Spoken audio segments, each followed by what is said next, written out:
आखिरी हिंदू सम्राट की वीर गाथा।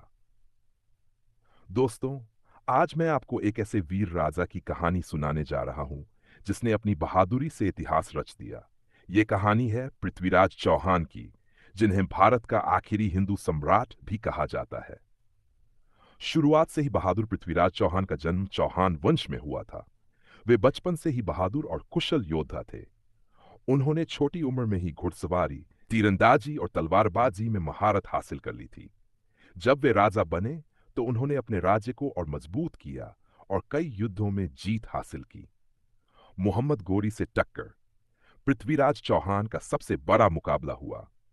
मोहम्मद गोरी से, जो अफगानिस्तान का एक शासक था।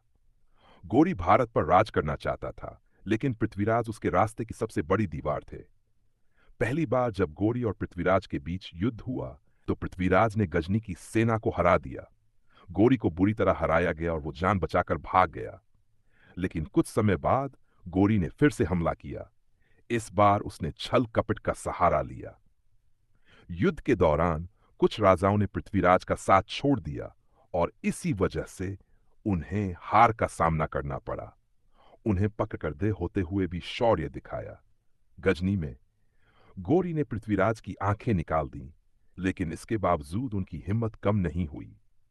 कहा जाता है कि पृथ्वीराज चौहान को शब्दभेदी बाण चलाने में महारत थी, यानी वे सिर्फ आवाज सुनकर तीर मार सकते थे।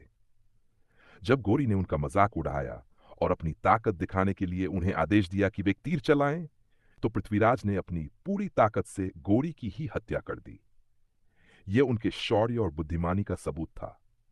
पृथ्वीराज चौहान की सीख। पृथ्वीराज चौहान की कहानी हमें सिखाती है कि सच्चा योद्धा कभी हार नहीं मानता, चाहे कितनी भी कठिनाइयां आ जाएं। अगर आपके अंदर साहस, बुद्धिमानी और आत्मसम्मान है, तो आप इतिहास रच सकते हैं। आज भी पृथ्वीराज चौहान की वीरता की गाथा गर्व और सम्मान के साथ सुनाई जाती है।